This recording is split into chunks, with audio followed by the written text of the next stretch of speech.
Kuha tayo ng sample mga troops dahil nga nauuhaw ako. Dahil naman tubig naman ng ating pakwan. Yan, kumuha na ako ng pakwan mga troops. Pitasin natin to. Di pa siya harbisin pero pwede na to pangkain lang. Pantawid inumin, pantawid uhaw. Tabakan natin mga troops.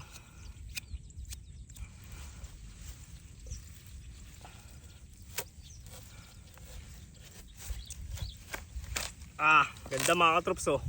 Mapula-pula na rin kahit papaano. Sarap to mga katrops.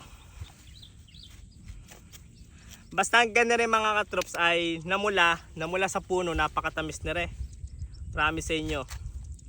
Wag lang siyang mamumula na napitas na, matabang ho yun. Pero pag ere ay namula sa kanyang puno ay matamis. Tulad ho ni re.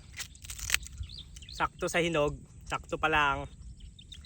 Medyo makapal pa lang yung balat, matamis na rin.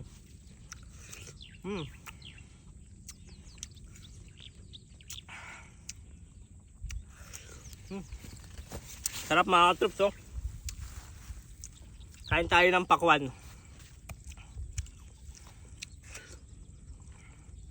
Ang sarap, tamis.